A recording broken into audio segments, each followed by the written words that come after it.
Hello, happy Tuesday, everyone. It is Lisa Nicole Alexander, founder and executive director of Stand Up Survivor. I'm super excited to be joined by my friend, but I'm not going to tell you about her yet. I'm going to let you come on in here real quick and go ahead and share it so we can get this message out. So let me pull this banner off real quick. Hey, Tracy. Hi. Hey, guys. When you come on in here, you guys, please let us know where you're tuning in from. We want to say hello.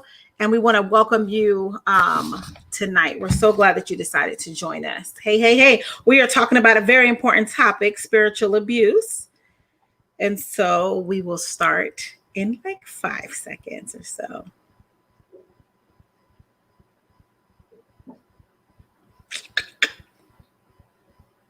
So it's Domestic Violence Awareness Month. So we're doing our best to touch on so many different topics that are relevant. We want you to be fully well-versed on what domestic violence is. So go ahead and a lot to talk about on that topic. I know. I'm so excited. We love this. Okay, so hey, come on in here. When you come in, please tell us where you're popping in from. Again, my name is Lisa Alexander, and I have the beautiful Tracy Rector, my friend. She is here. She is an author. She is an advocate. She is an executive producer, and you will learn more about her tonight. So hey, Tracy. Hi, how are you? Hi, good. You just look so beautiful. You're glowing and everything. Well, thank you. You are welcome. I'm so excited to have you. You guys, this is my friend. So you're coming and listening in on a friendship conversation here because we want to bring you guys some important content about spiritual abuse. So hey, friend from Maryland. So without further ado, Tracy, go ahead and tell everybody a little bit about yourself, please. Well, I've been involved in this issue for several years. I was married for 23 years to a minister. And it took me a very long time to realize that my marriage was abusive. It didn't look like what I thought abusive marriages were supposed to look like, with a lot of the physical abuse. I never went to the ER or had bruises or that sort of thing, but there was definitely abuse in several ways. And I think one of the most significant parts of his abuse was the spiritual abuse.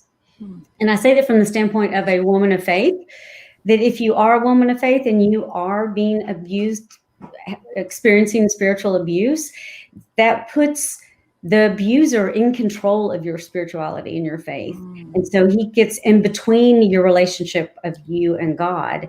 And that's very significant when your faith is something that's important to you. That's really hard to deal with.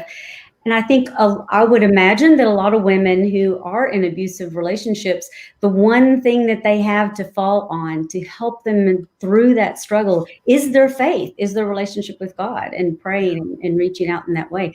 And when spiritual abuse is a big part of your abuse, you're prevented from doing that because you don't have that same relationship. Wow. Basically convincing you that you deserve this and that God feels the same way about it, because they oftentimes use scripture to back up their behavior and point out. That is so powerful what you just said, that with spiritual abuse, they're coming in between your relationship with you and God, which I mean, you've got to be really bold to do that, but that's exactly what they do. They come in between you guys and control it. Wow. Yeah. So they can turn it on and off. They turn on and off God's love depending on how you behave. Yeah, right? which is that's just such a huge statement, because it's impossible, but they get in there to make you believe that it's possible. It is. But as you know, in a relationship that becomes abusive, it doesn't start out that way. So it becomes a slow drip of all this verbal and psychological and spiritual abuse, whatever it is. And sometimes it escalates to physical and sometimes it doesn't. But regardless, you have all these other forms of abuse. So it gradually builds up. And so your self-worth gradually diminishes as this increases. And so when all of a sudden you realize that this is more than just a bad marriage, it's more complex than that. There's not much of the you left there to defend yourself. Yeah, at the end when it's all said and done. And if you know, a lot of people, their faith, like for myself, is very important to me. Like it's the core of who I am. So when you're diminishing that, when you're criticizing it, it can be seriously detrimental to the core of who you are. Right, exactly. So you really are not yourself, because that very important piece of you is not at the forefront of yourself. Yeah. Wow, that's powerful. So I want you to tell us a little bit about your story. So hey from the UK, hey from Wales, UK, hey, our president's on, hey Yetzi, hey from Wisconsin. So tell us a little bit, Tracy. I know that you were married to a minister for what, 23 years? 23 years. Yes, yes. So the interesting part about it is I knew from the very beginning that it was harder than what I hoped for, imagined marriage to be.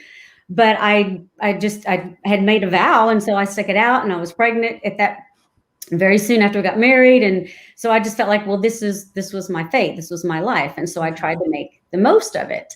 And it was like the mid 90s. We'd been married about 12 years, I guess, something like that. And I ended up getting a part-time job because, of course, he always discouraged me from having a full-time job because my full-time job was being a wife and mother, which is a very key part of abusers. But of course, I don't know that because I don't know anything about domestic abuse at that time. But I end up getting a small part-time job with the domestic violence agency in our town. Wow. Writing their newsletter. It's contracts work. So all I do is just do the newsletter. So I have to do research, and I'm interviewing women and writing stories and that sort of thing. And in researching for one particular interview, I came across this top 10 list of abusive marriages. And I'm reading this just as a writer and, research. And all of a sudden, all of these things start to connect with my marriage. Wow. And I go through this situation where I go, what? How can this be? 7 of these 10 are a part of my marriage. Wow. It was a really profound moment for me. But at that time, because you're always in survival mode when you're in an abusive marriage, I don't know what to do with that information. So I put it aside. Get the deadline. I finished the newsletter for that particular time. And I just mentally and psychologically put that aside. And it wasn't until about 5 years later that I kind of come back to that idea. Other things that happened in the marriage. My father passed away in 2000. And so that really accentuated the problem in our marriage because I wasn't strong anymore for that period of time of grief. My strength was gone because I was grieving. It became apparent that our marriage wasn't going to continue in the same way that these patterns that we had set up. And so I tried to renegotiate it at that point in time. And that's kind of when all those memories came back of realizing that this marriage is more than just a bad marriage. It's an abusive marriage. See, it's interesting that there's a line between bad and then it becomes abusive. So tell us some of the signs that you saw within your marriage that would be considered spiritual abuse that you may not have known at the time. The earliest and the most profound to me was when I would get my hair cut. I had long hair when we got married. And then I had a child, and it just, becomes more than you want to do. So I got my hair cut shorter. It never occurred to me that this was going to be an issue of any way, shape, or form. So I come home from getting my hair cut and immediately am admonished. He notices, doesn't say a word, and then for 2 days doesn't say a word. Wow. Which we know in domestic violence world, that's silencing. It's a form of abuse. And I have no idea what's going on. And I keep asking, what's going on? Silence. Why are you mad? Silence. Finally, he comes out with his Bible in hand and starts reading from Corinthians that a woman's hair is her long hair is her glory. Wow. And that my salvation is in jeopardy if I don't follow God's commandments and his words, which means women are supposed to have long hair. So you cutting your hair put your salvation in jeopardy. Exactly. And so at first I'm just, as a new wife, I don't even know what to do with this information and in this situation. I don't even know what to do with it. So I'm crushed a part of it. And then I'm thinking, well, surely this won't happen again, but it does. Literally it happens every single time. He didn't always bring the Bible out, but every single time he wouldn't talk to me for hours or days. Wow. And then finally I realized, because you're in survival mode. So to survive and get through this particular situation, I would have to apologize for upsetting him. Yes. And then that would help and it would make it go away. But that was part of it. So because I'm not a weak woman, you would think if I was in a marriage for 23 years, it was abusive, that must be a weak person, but I'm not, which at some point I dealt with that with my therapist. But if I wasn't doing things that he wanted me to do in the way he wanted me to do them, which was him controlling, basically, right, manipulating, and I would stand up for myself, then he would bring the Bible and he would read Ephesians 5, where wives are supposed to be submissive to their husbands in all things, in all ways. And we wouldn't read the rest of it. Right. The next part where men are supposed to love their wives the way Christ loved the church, that part would never be a part of it. Wow. It was only, so he would find the scriptures that would, in his mind, justify the behavior and use those to try to continue to control me.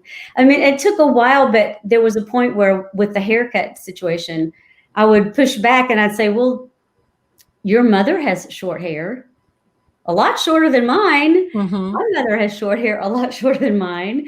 You know, and these other holy women that I would say, are they going to hell with me?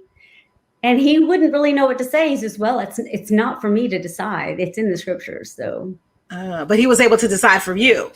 Exactly. Right. But, you know, I would be a little bit sassy with him and say, no, this is ridiculous. It was ridiculous. But that was why, but he would always use his position of being a minister that he knew better. He studied this. He went to school and got degrees in this, right, in theology at the seminary. And so why would he listen to my interpretation? That's what he would say it was, my interpretation of scripture over his knowledge of what that scripture was supposed to be interpreted as. So as a young woman and a young wife, you know, who am I to say that I'm right and he's wrong and he's wrong? My minister husband, how could he not be? Look at all these people who follow him, who trust his leadership. Exactly. Right. Yeah. Right. Yeah. So and I know you guys so let's talk about it from a standpoint. Well, first of all, you said something about, I wasn't a weak person. I was actually strong, you know, and I think that's really a big misconception that people have. If you're in a marriage for 50 years or 5 minutes and it's abusive, it's still abusive. It doesn't make you weak or strong because like you said, it's a slow drip to how they begin to control you. And you don't even realize it. But before you know it, you're 20 years in and you're realizing that, wait a minute. And it has nothing to do, like Sandra said, it's not weak. They just break down, you know, your willpower pretty much. They break down your self-worth and your value and everything that you think about yourself. And you no longer stand up for yourself. And again, it's back to that survival mode. You do and say what you have to do to survive. And if I had made the decision, I was going to stick this out. I was not a quitter, and divorce was wrong. I heard that from him all the time. Divorce is not allowed. And so if that's the case, then you have to figure out what's the best way to survive this and to get through this. And I desperately wanted a happy home for my children. Yeah. And so in order for it to be a happy home for my children, I had to feed the dragon, basically, right? So you do whatever you have to do to keep the dragon from spitting fire. And so you take it, you know, you try to diminish it as much as you can. But wow. So I know that you have a definition there for spiritual abuse because we often get asked, what is spiritual abuse? And I know we have actually 2 contexts that we're going to share with you guys. So go ahead, Tracy, could you share the definitions with them? Sure. So I've heard it said that it can be referred to as marital spiritual abuse or domestic spiritual abuse. And it's using the scriptures, biblical principles, or one's spiritual authority to control a family member for selfish gain. Or it's when an abuser establishes control and domination by using scripture, doctrine, or their leadership role as a weapon. And it's not just Christianity. It can be any religion, and any person that has leadership within that religion can do that. And I do think that ministers' wives they're subject to this, right? And it happens. Yeah, it happens because the minister might feel the arrogance of that knowledge and the power of that position. And oftentimes ministers are put on a pedestal by their parishioners, and they begin to wear that, you know, and they carry that home with them, and they expect that pedestal to still be there at home. And if it's not, then the easiest thing they have to use is the scriptures and their authority in the church to inflict that's good. We talked about that last week with Pastor Neil too, because oftentimes we talk about ministers who are in high positions of power, as well as like police officers who similarly are in high positions of power, who use their power as a way to control their family. But I wanted to read something that I was, and during the research of this, talks about how there are ministry leaders who are abusive to their partners, to their spouses, to their wives, to their children, and oftentimes they can use the stress and busyness of the high pressure of being a minister as an excuse for the abuse, because like you said, people put them on a pedestal. They go to seek them when they're in crisis. They want counseling from them. You know, oftentimes they're looked at as these people who everyone looks up to, you know? And so sometimes they blame their outbursts and aggression on their family as, oh, the results of the ministry. And so as their partner or wife, you say, honey, you know, I don't appreciate you talking about that. Well, and it's like you feel in a way that you're critiquing the ministry when you're not actually critiquing the ministry, but the person himself, if that makes sense. Yes, that does. Yeah, that absolutely makes sense. And so I know that as a wife of a minister, you've had to endure. You talk about, okay, so I have the book here. I'm not gonna show it, but you talk about living in a glass house, because oftentimes ministers are looked at a certain way. And as minister's wife, the same way. You're looked at a certain way, but you are experiencing abuse within your home. So Tracy, talk for a second to other ministry leaders' wives who may be experiencing this type of abuse within their home and they don't know what to do about it. Well, I know other ministers' wives would know what I'm talking about when I say, as a minister's family, you live in a glass house, which means that everything that you do as a family, people want to see what's going on and hear what's going on and be a part of that. They like to know what's going on in your house. So everybody notices what you wear and the car you drive and what your house is and the things that your children do. And so, and they have opinions about all of those things, and they don't usually mind expressing those. That's what it basically means to live in a glass house, is you really don't have a lot of privacy. And so you go out to dinner and there are 2 or 3 families in the restaurant that know you because they go to the same church, you know, and then it's just, it's all of that. So your life becomes very public. And that can be hard. They can be hard. So I think ministers' wives need to have the confidence to be able to stand up when that happens and call it out. Call it out. There are several scriptures that do call out and talk about what ministers are supposed to behave as, and that they have to be very cautious of their pride, because it was very insightful that was going to be an issue at some point. And some of them do have that issue. And so I think the wives are the ones that need to hold them accountable as much as anybody else. If no one else is, then the wives need to hold them accountable and help them do that. One of the key problems that I had in our marriage, that I know other ministers' wives would also recognize this, is when you notice that your marriage is not great and you want it to be great, most people go to marriage counseling, right? As a couple, okay, we're in a rough patch, we need to go figure this out. Let's find a good counselor. I'll ask my friends, you ask your friends, anyway, you find someone. Well, you mentioned that as a minister's wife, you mentioned that to your minister husband. Yeah. And the response is, well, at least the response I got was, well, I do this professionally. I do this for a living. This is what I'm an expert in. I've been doing this for 30 years. I know I don't need to go to a marriage counselor because I know everything there is to know about marriage. Yeah. You need to go, but he did not need to go ever. And he always objected to it and would never, ever go until the very bitter end, when I put my foot, I said, I'm leaving unless you go to a counselor. So that was it. So that's a problem. So then what is she supposed to do? She can go get something herself. But then when I started doing that, I got admonished and made fun of and ridiculed for going to counseling by myself.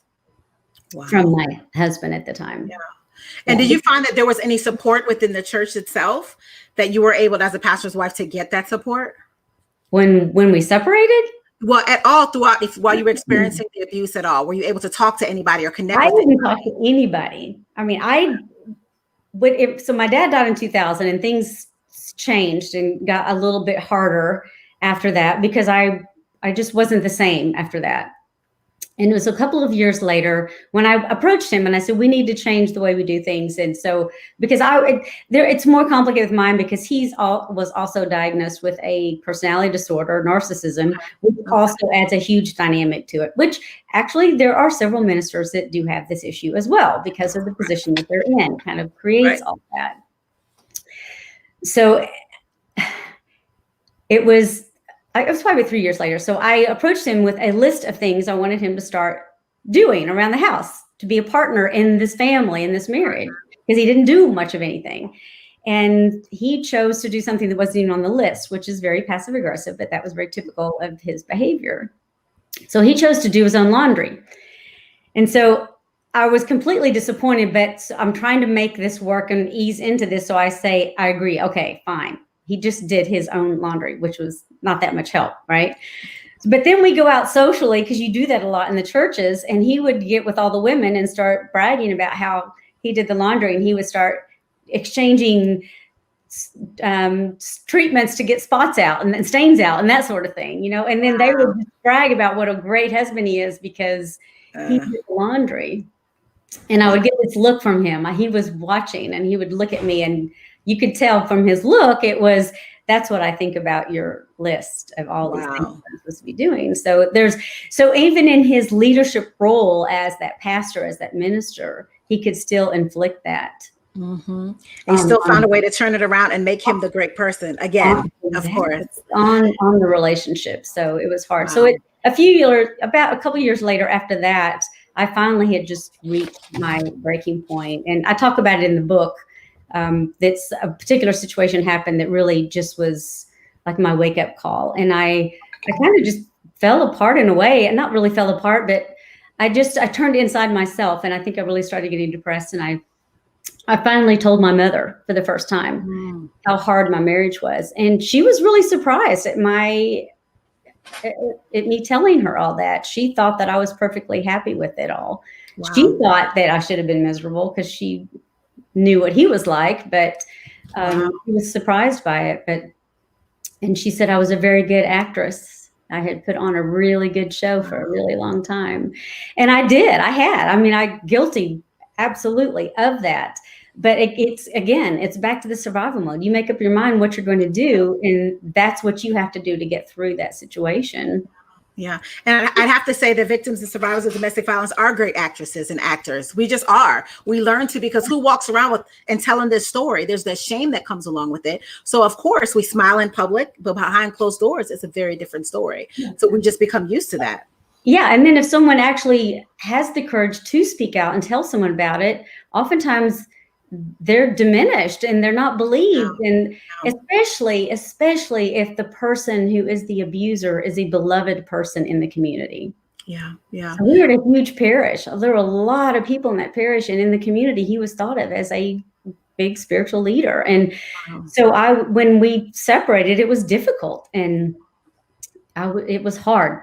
The church was not easy on me at that point. Yeah. I will say that. But at that point, because I had regained my spirituality, because we were no longer together, it was easier for me to have that relationship that I needed to have with God. So that helped me get through that. But yeah, I think ministers' wives are in a tough position when it comes to that. And if the marriage breaks up, they are oftentimes blamed instead of the minister.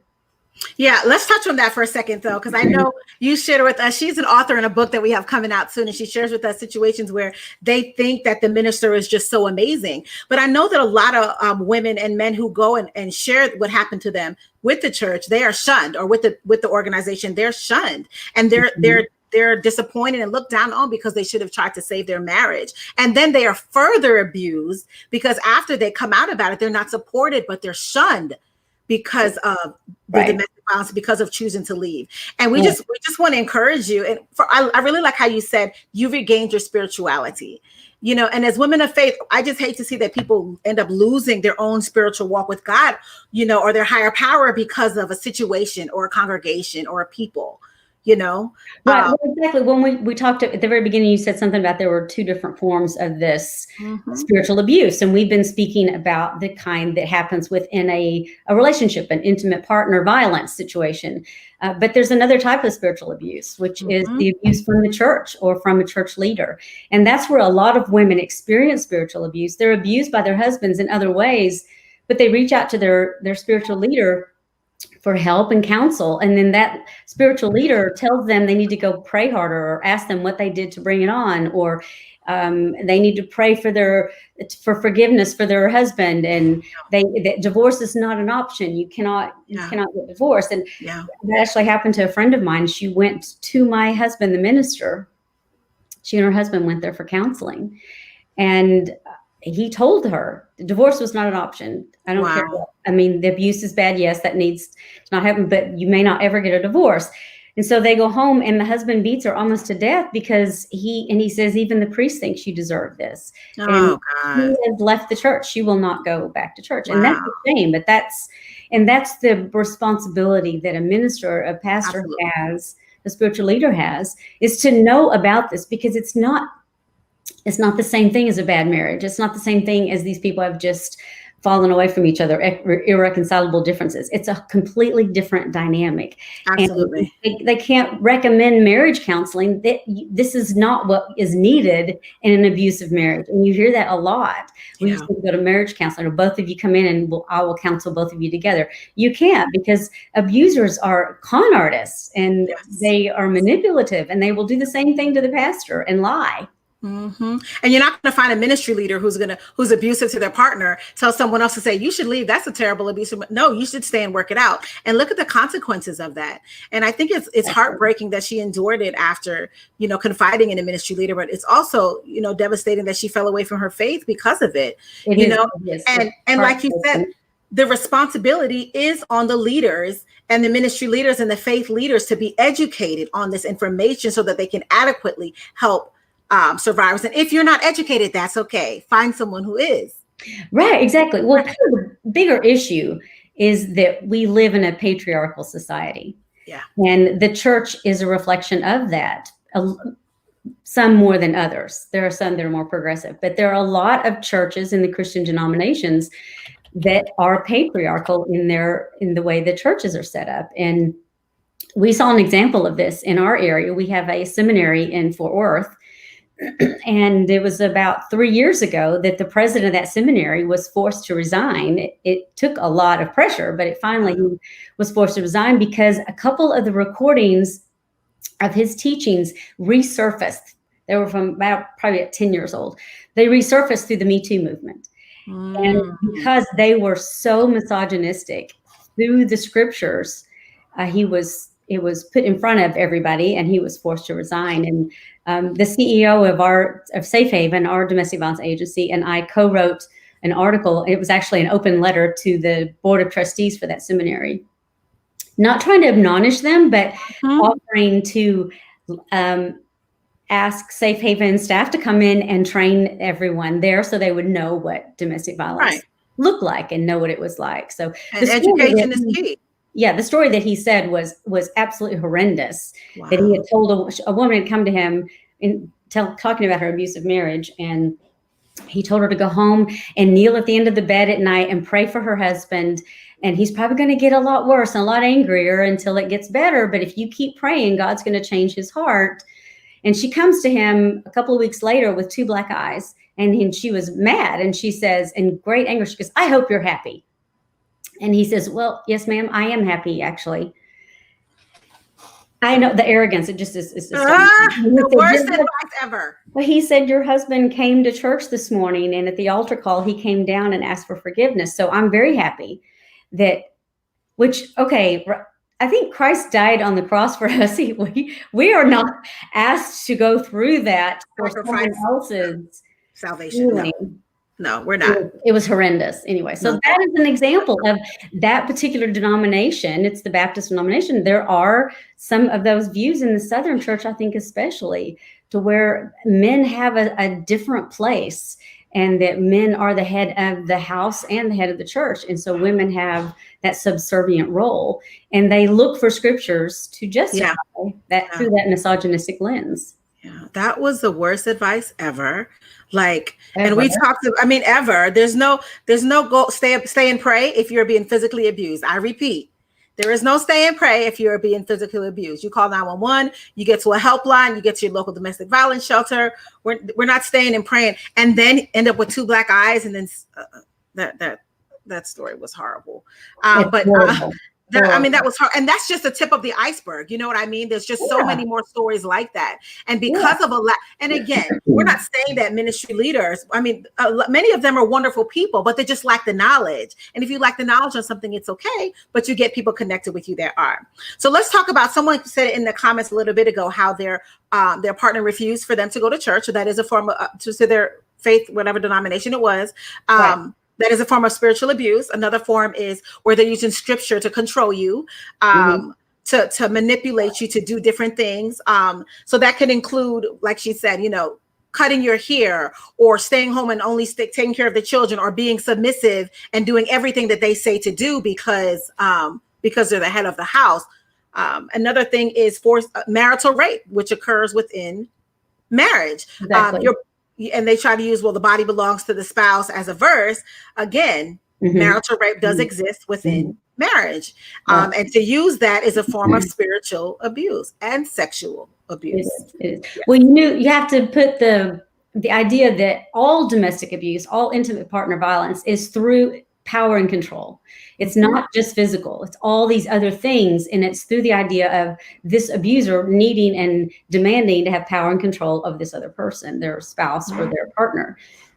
And so if that's the case, then whether they use finances or the spirituality or the church or any other type of abuse or physical abuse, they look for ways. And so whatever way is the easiest way to do that. So with my husband at the time being a minister, that was an easy way for him to use spiritual abuse. It was a ready way for him to do that. But I think abusers just look for ways to do it.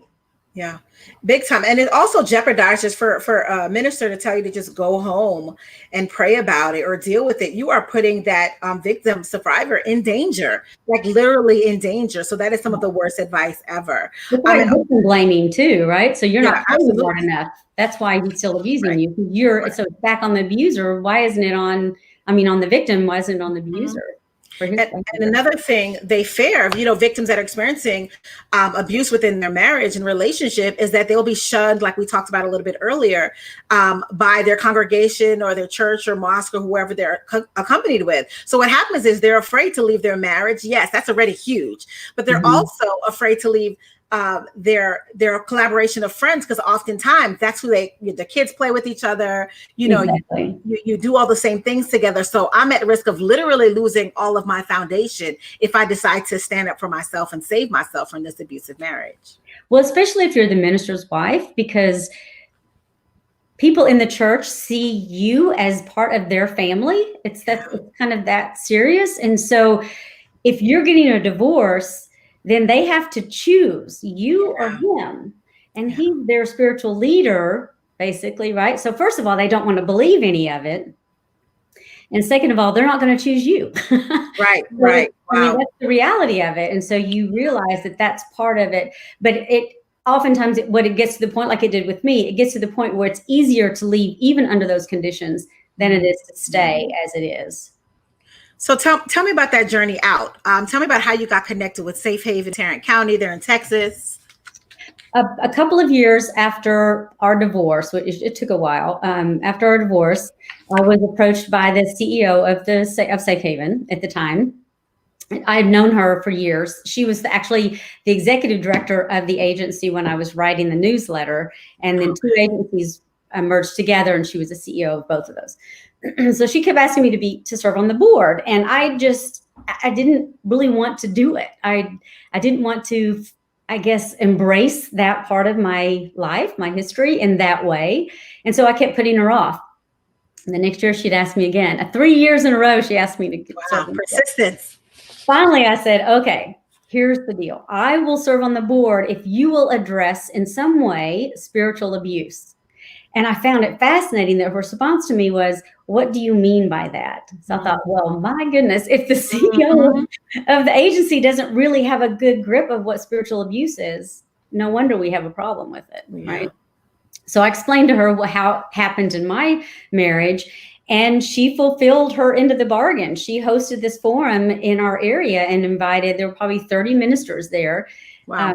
Not just Christian, there was a rabbi and an imam, and all different denominations were represented there. And I even asked my priest to come. And they showed some videos and did some education about what domestic abuse is and then what spiritual abuse is specifically. And they wanted a personal story, someone to tell their personal story to that group. So that's where I came in. They asked me to tell my story. It wasn't that large of a group. There were probably 40 people in the room, but it was hard. That was the very first time I've ever told my story publicly. And it was very, very difficult. It was very difficult. Anyway, so I did that. And so since she fulfilled her end, I started serving on the board, and that was 7 years ago. So I have a couple of more months left on my term. Wow. That's awesome. That's awesome. Somebody made a comment that said it's hard to feel like you can support survivors when you are one too. But I think that's what makes what we do, Tracy, so powerful. Because I love how you said in the beginning, I wasn't quite sure. I was nervous. My knees were shaking. I didn't really want to face that part. And becoming an advocate means that you now are facing it. You have to admit that it happened.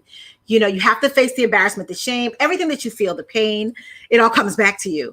But I think that's one of the best things about being an advocate is that you're able to face it and now understand what other people have gone through and help bring them out as well. And I think there's something very healing from my own standpoint of being able to use your experience to help other people. And every single time I have spoken publicly about my experience, I hear from people. One of the examples is I was going to speak at this big event, like 600 people. And before that, the Star-Telegram, the newspaper, was going to do an article on the event to promote it. And then she found out that I was the speaker and what my story was. And it was supposed to be this little bitty like gossip column thing, you know. It became this huge article all about my story. Wow. I was not expecting.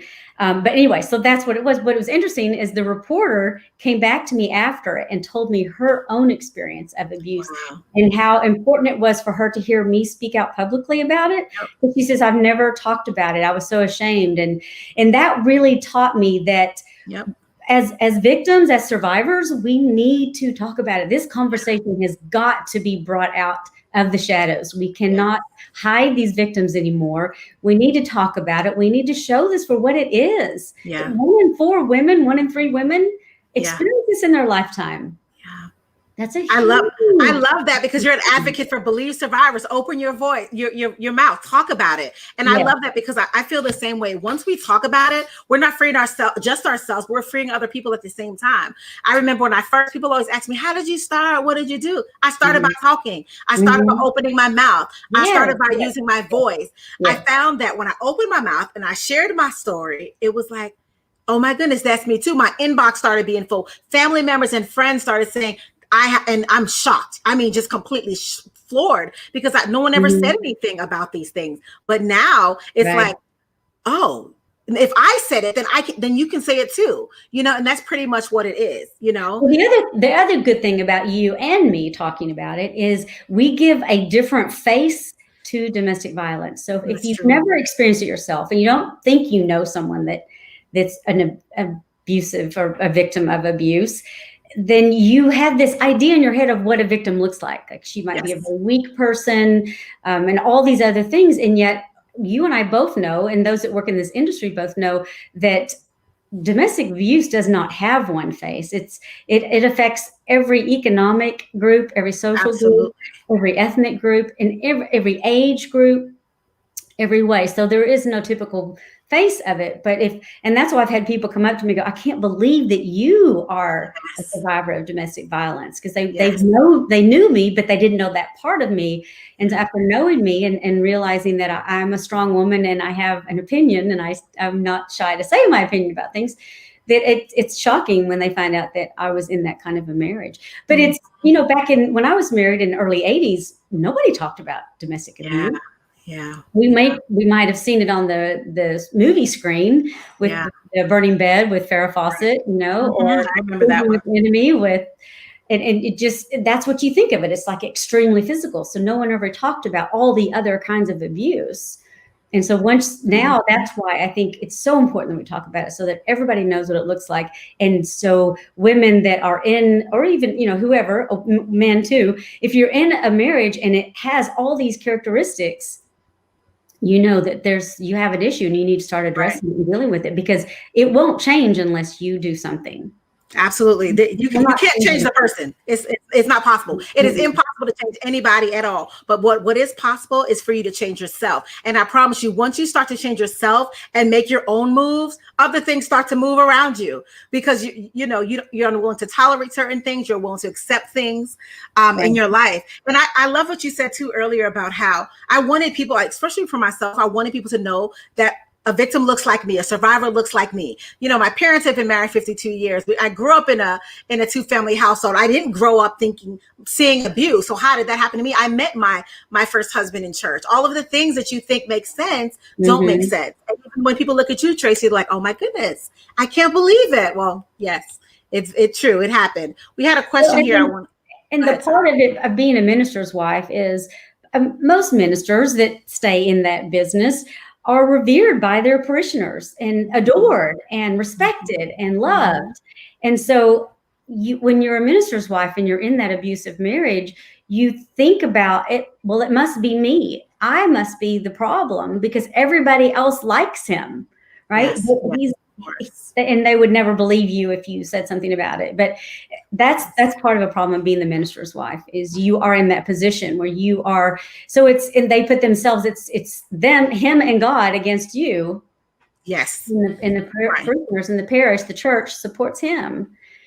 And I think maybe Tracy, you could tell me if that's why one of your slogans that you will always use is believe survivors, period. No matter what position they hold, who they are, believe survivors. Start by believing. The very first time someone says something, don't give advice and don't say, well, what did you do, or anything like that. The first thing you say is, I believe you. Yeah, that's good. I believe you. I trust you. I believe you. I love that. Somebody just put that in the comments for me, because someone needs to see this, that they know that we believe them. It's hard enough to come out and talk about the abuse, but to then come out and talk about it and then not be believed, forget it. The person will retreat back into their shell. There's no way that you'd have the opportunity to touch them again because you didn't believe them. So let's talk about, okay, so you've been serving in Safe Haven, Tarrant County in Texas. And I just love her story, you guys, because Tracy, of course, has found love after, as you can tell by the glow on her face. I mean, honestly. But tell us about what love after looks like for you, and how you were able to get to the place of healing, forgiving your ex, if in any capacity, if you have, and keeping your spirituality and still being able to find love again. So, well, I think it takes work. You have to do the personal work. If you're going to have another relationship, you can't just jump right into another one, because there are issues there. And when I was in the middle of therapy, my therapist at one point said, one of his goals was to help me establish a new normal. Yeah. And I thought, whoa, that's a pretty heavy thing right there. A new normal. He says, your normal, your everyday normal is not normal. So that's what therapy helps you do, is it helps you understand that that what you've been through is not normal, and that it's not your fault, and that you need to see what a healthy relationship looks like. So you have to do that work, and then you can try to find another relationship. But I wasn't even looking. I had decided that I wasn't going to get married again. It was such a horrible experience. I didn't want to ever give up my independence or my self-worth that I had regained, or lose control of my life like I had. And so I was convinced I wouldn't ever do that again. In fact, I have a friend who introduced me to my now husband, because obviously I had to eat my words, but I know, I'm laughing inside. So she and I would go to lunch once a month, and she kept telling me, we got to meet my cousin. Y'all would just be so great together. And I said, I'm not interested. And she kept begging me. Well, she was doing the same thing to him, and he had been through a tough situation, so he wasn't interested either. So finally I agree. I said, okay, if I just go to lunch with him, will you stop bugging me? She, oh yeah, all you have to do is meet, and then my job is done. So, and we had lunch one time and got married a couple years later. So yeah. How long have you been married now? 5.5 years. 5.5 years. You could tell by the glow on her face. And I love that because it gives people the opportunity. You were married, 23 years, and you endured abuse for so long. But I love how you say, and this is my motto, do the work. You got to come out and do the work. You can't jump from one to the other and you haven't healed. The wound is wide open. You got to take the time to heal and do the work. Yes, that's extremely important. Extremely important. And I love how you said, I'm not giving up this independence. I make my decisions. No one's taking, and I feel you on that because I still have some tendencies like, no one's going to control me ever again, Well, and that's why, my husband now, he is such a sweetheart, but he honors my independence. And so I still have my independence, and sometimes it's a fault, and I work on that continuously. But yeah. So I have to hold on. Me too. I struggle with that because I'm like, no one's going to take this from me again. So. Right. Well, and that's what you come to the realization is that's a healthy relationship where you're both allowed to have some of that. Yeah. It's not about. He doesn't want to take it from me. Right. So I was always told when two shall become one flesh in my previous marriage, that was used against my independence. Right. So everything was supposed to go through that lens of through him and his idea of what was ideal for a marriage. But a happy marriage, a healthy marriage means that yes, you are together as a couple, but you each have a bit of that independence and your own self inside that. Yes, absolutely. And they celebrate your independence. It's something that they love to see. You celebrate and become your own person and walk in what you're supposed to be doing. And so out of that independence came the No Ordinary Love movie. Oh, yeah. Well, from my work on the Safe Haven board, we have something that was started in Duluth, Minnesota. It's a coordinated community response, and it's having lots of different parts of the community come together to work with domestic violence. And one piece of that is called a fatality review. And every quarter, all these different entities come together and look at the homicides that have happened that are suspected to be domestic violence related. And they try to figure out what happened. How did we as a community fail this woman? Because obviously we did, right? Oftentimes they've had a protective order and all these things they've tried. So one thing Safe Haven does is they take her name and they put her through our system. Did she call the hotline? Has she been in our shelter? Has she come to our counseling services or legal services or any of that? And oftentimes the women that died had not sought out our services. And as the board chair of this agency, that bothered me. I kept asking myself, why are these women dying? How can we keep this from happening?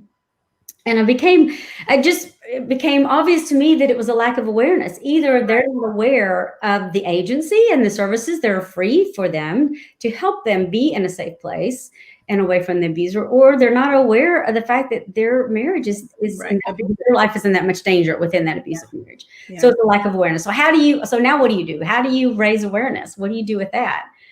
So I thought of all these different things to do. And the one that really the idea that stuck with me was to make a movie, because that's a great way to give a message, not a documentary, but a movie. And so I had a young friend who is a director and a writer, and I reached out to her and asked her if she would be interested, and she jumped on the idea of it. And we both have been working on this for 2 years. So we have our movie. It's called No Ordinary Love, and it's an independent film. We've been through the film festival circuit and won lots of awards, and we are hoping eventually to be picked up for distribution so that people can see it in their home and really raise awareness. So it's a story, it's a film, it's not a documentary at all. It's a story like you would see any other movie. So the one thing that we equate it to is Big Little Lies. If you've seen that series, it doesn't say this is a series about domestic violence. It's a series about women's lives and how they're intertwined and the differences and the different dynamics and different relationships.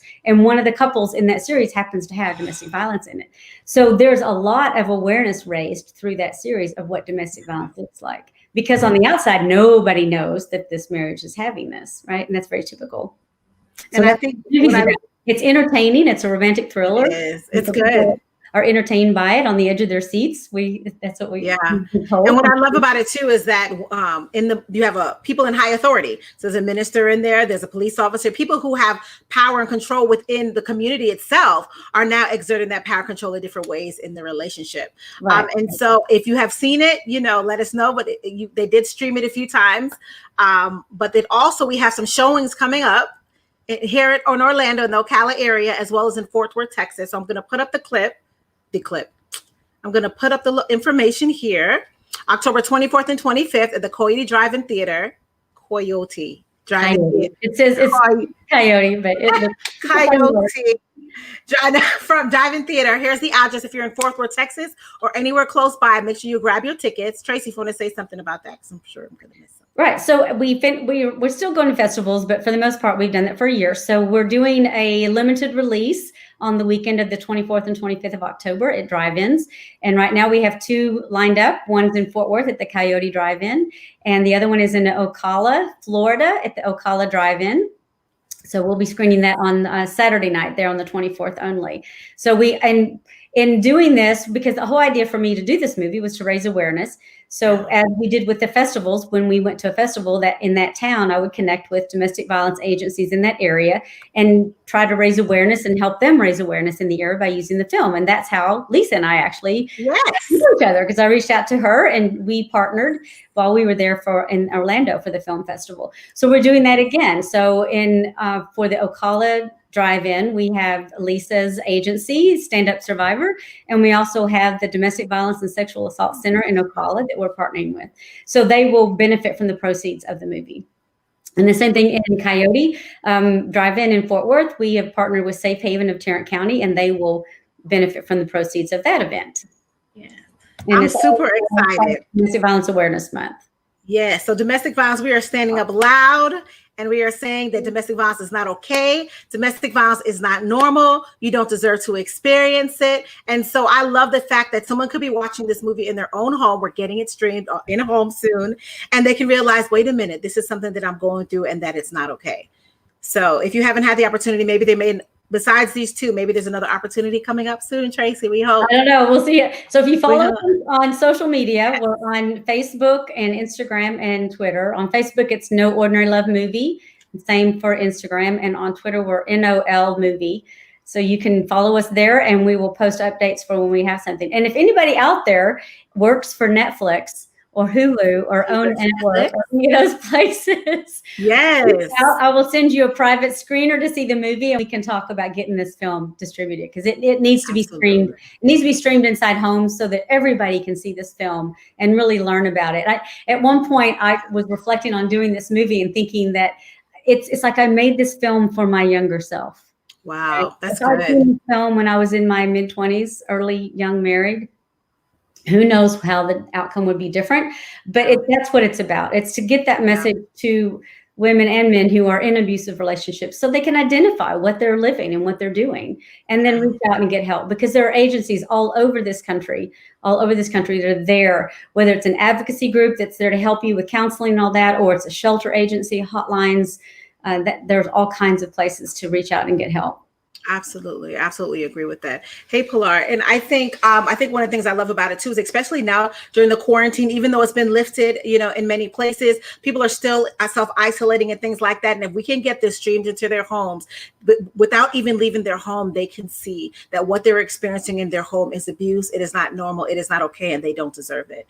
So again, if you're connected with any of these Hulu, Netflix, anybody, please contact Tracy or myself so we can get a private screening over to you guys, because this needs to be shown with 1 in 3 women, 1 in 4 men, 1 in 3 teens. The stats are entirely too high for us not to be actively doing something about it. So Tracy, thank you so much, my friend, for joining me. Thank you for having me. And thank you so much for educating on spiritual abuse. I know that this is going to touch a lot of women and men in their lives, and hopefully educate some ministry leaders as well. So until next time, please, Tracy, don't go anywhere. All right, I'll see you guys later. Okay, see ya. All right, good night. Thank you all for coming.